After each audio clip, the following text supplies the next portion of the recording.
नमस्कार दोस्तों। Law of one यानी एक का कानून, या कह लीजिए एक का ज्ञान, या कह लीजिए एक के तरीके। यह इसका 7वें सत्र का दूसरा भाग है। दोहराया जाता है कि इस किताब में दी गई सूचनाएं या जानकारियां आप जान भी सकते हैं, मान भी सकते हैं, नज़रअंदाज कर सकते हैं, या फिर सिरे से खारिज कर सकते हैं, क्योंकि यह आपकी फ्री विल है जो कि अनंत रचयिता द्वारा आपको दी गई है। तो अब हम इस सत्र को शुरू करते हैं। तो डॉन सवाल करते हैं, मैं काफ़ी इच्छुक हूँ इस एक के ज्ञान के इस्तेमाल को लेकर, और ख़ासकर कि ये कुछ भी करने की आज़ादी जिसको हम फ्री विल कहते हैं उसको लेकर, कि ये इस्तेमाल कैसे किया जाता है। मतलब यह है कि आपने ये उड़न तश्तरियों या कह लें यूएफओ को अपने प्रचार के लिए इस एक के ज्ञान को और कुछ भी करने की आज़ादी को कैसे इस्तेमाल किया इस कार्य को करने के लिए। हमें लगता है कि पिछले 30 सालों में ये 9 की समिति ने काफ़ी बार क्वारंटीन हटाई है ताकि लोग इन्हें देखें, उनमें जागरूकता बढ़े और वो इसके ऊपर सवाल जवाब करना शुरू करें। क्या मैं सही कह रहा हूँ? तो राह कहते हैं, इसको समझने के लिए तुम्हें अपने दिमाग की कुछ गांठें खोलनी पड़ेंगी ताकि इसको समझ सको। थोड़ा धीरज रखकर इसको समझना। पिछले 30 सालों में कभी भी क्वारंटीन नहीं तोड़ी गई है, पर हाँ, कुछ इस तरीके के विमान तुम्हारे यहाँ उतरे हैं।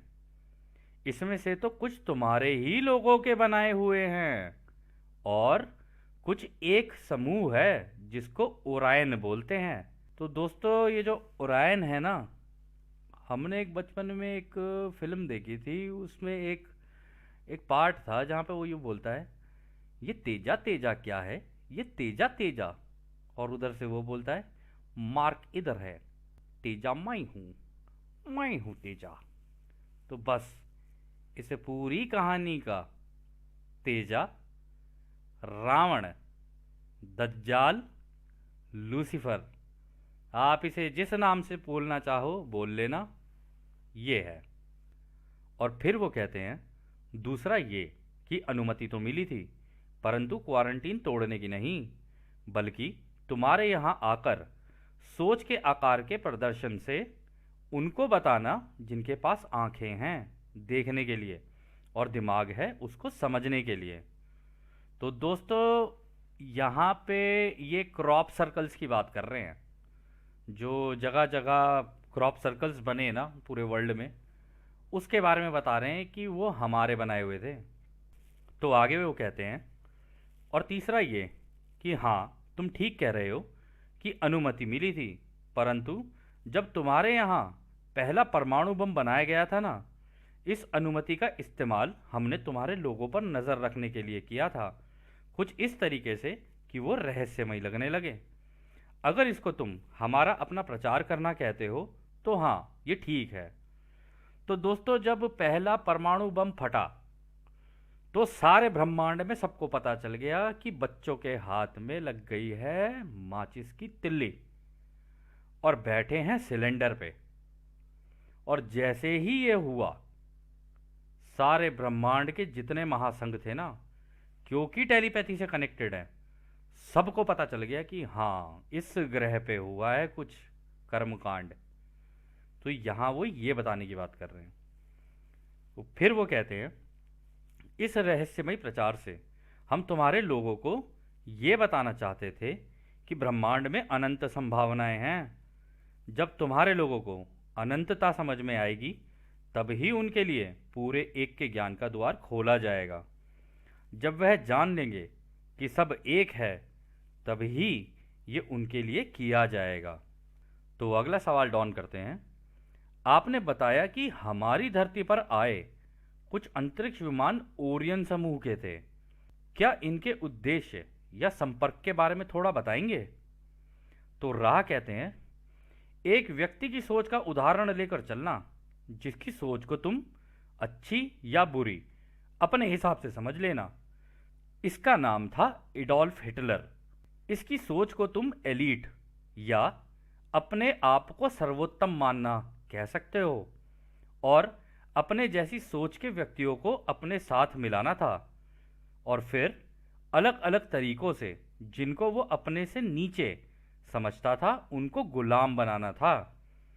ऐसी सोच के समूहों को ओरियन समूह ढूंढता है और अपने समूह में मिला लेता है ताकि वो अपने जैसी सोच के लोगों को अपने समूह में मिलाकर एक साम्राज्य बना सके।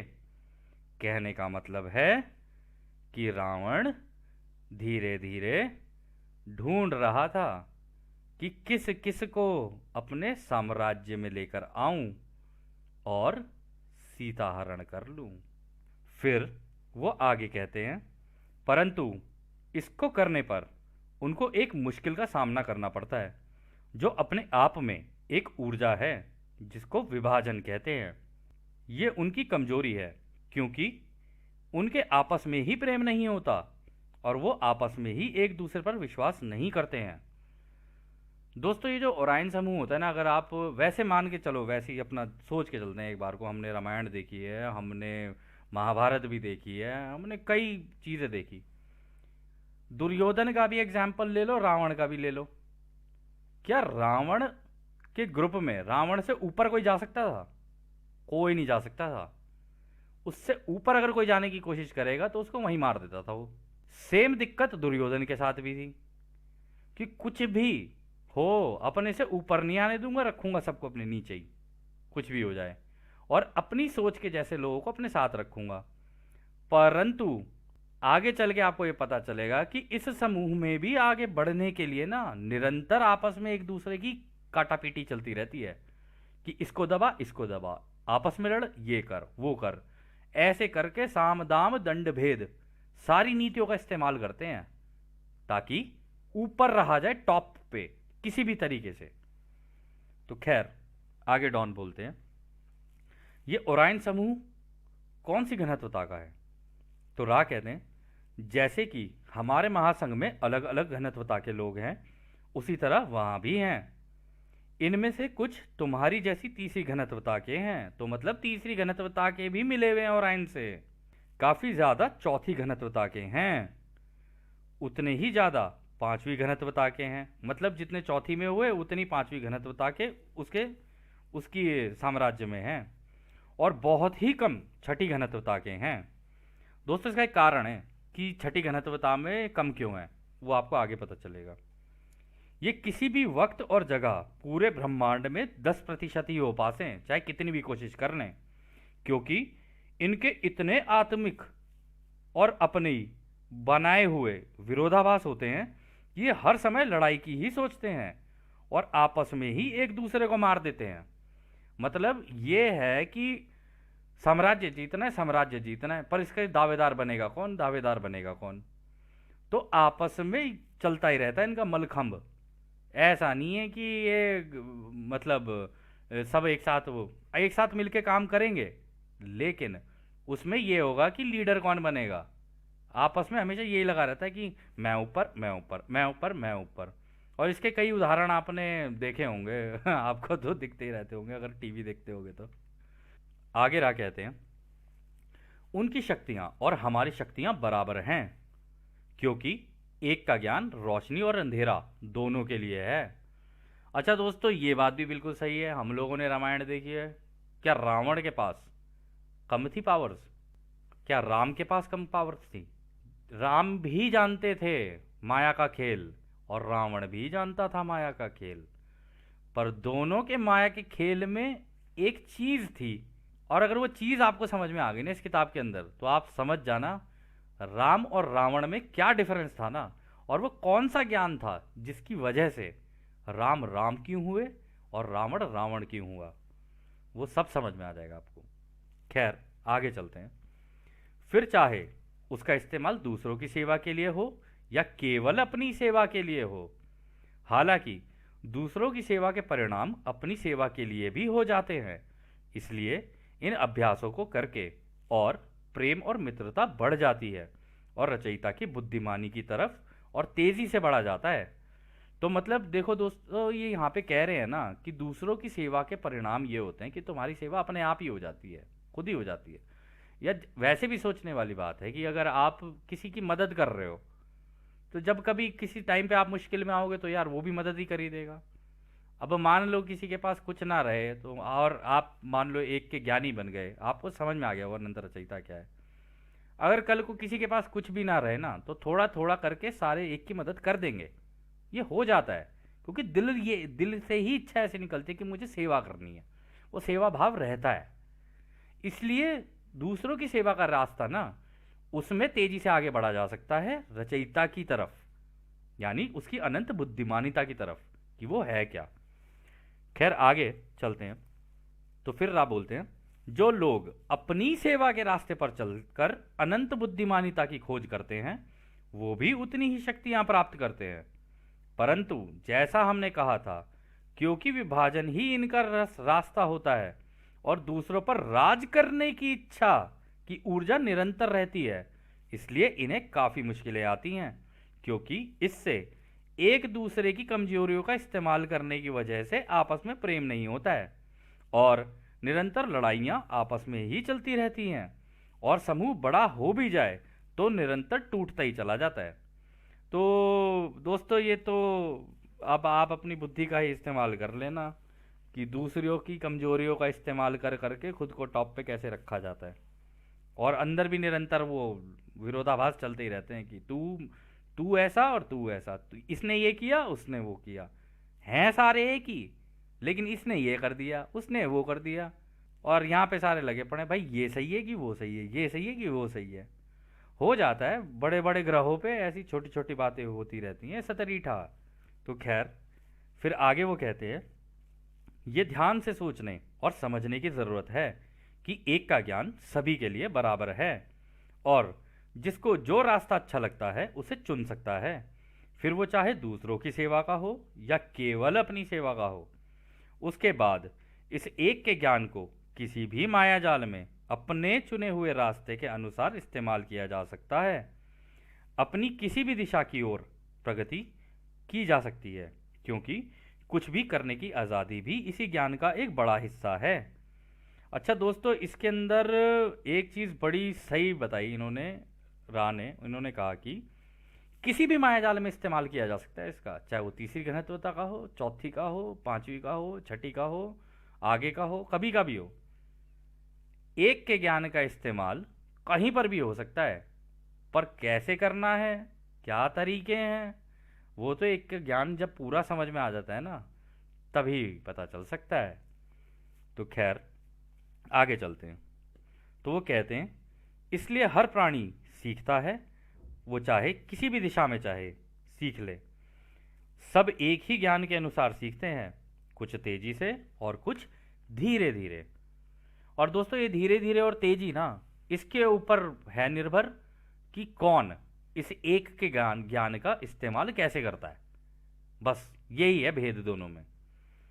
तो फिर डॉन कहते हैं, अच्छा, अगर हम उदाहरण के लिए पांचवी घनत्वता के ओराइन समूह की बात करें, तो क्या आप ये बता सकते हैं कि उनकी इससे पहले कौन कौन सी घनत्वता थी? तो रा कहते हैं, घनत्वताओं में प्रगति क्रम अनुसार ही होती है। जो पांचवी घनत्वता के होते हैं वो चौथी घनत्वता से कटाई करके लाए जाते हैं। उसके बाद वो आपस में रहकर एक दूसरे से सीखते और सिखाते हैं और अनुभव लेते हुए आगे बढ़ते हैं। तो अगला सवाल डॉन करते हैं, मैं समझने की कोशिश कर रहा हूं कि ये ओराइन समूह जैसे लोग आगे कैसे बढ़ जाते हैं। मेरा मानना ये था कि ये एक का ज्ञान ऐसा माहौल बनाता है कि एक व्यक्ति तीसरी घनत्वता से चौथी घनत्वता में जाता है, जैसे कि हमारी धरती पर हो रहा है। मैं ये समझने की कोशिश कर रहा हूं कि ऐसी सोच वाले कैसे आगे बढ़ सकते हैं। यदि आप ओराइन समूह में होते और केवल अपनी सेवा के ही रास्ते पर चलते, तो आप कैसे आगे बढ़ते इस तीसरी से चौथी घनत्वता की ओर। इसके लिए क्या सीखना ज़रूरी है? अच्छा दोस्तों, सबको ये पता है कि हाँ भाई सतयुग आता है, जी बिल्कुल मिलेगा सतयुग। पर यहाँ तो ये पता चल रहा है सतयुग भी दो तरीके के हैं, एक नहीं दो। अब ये दो तरीके के सतयुग क्या हैं और इसमें से कौन से में जाना है और कैसे जाना है, ये जब तक एक का ज्ञान ना पता हो तब तक कोई नहीं जा सकता। तो रा कहते हैं, ये आज का आखिरी सवाल रखते हैं क्योंकि कार्ला थक रही है। तुम्हें याद होगा कि हमने बताया था कि कि जिनका झुकाव दूसरों की सेवा का नहीं है वो भी जान चुके हैं और इस्तेमाल कर सकते हैं अनंत बुद्धिमानिकता के तरीकों को।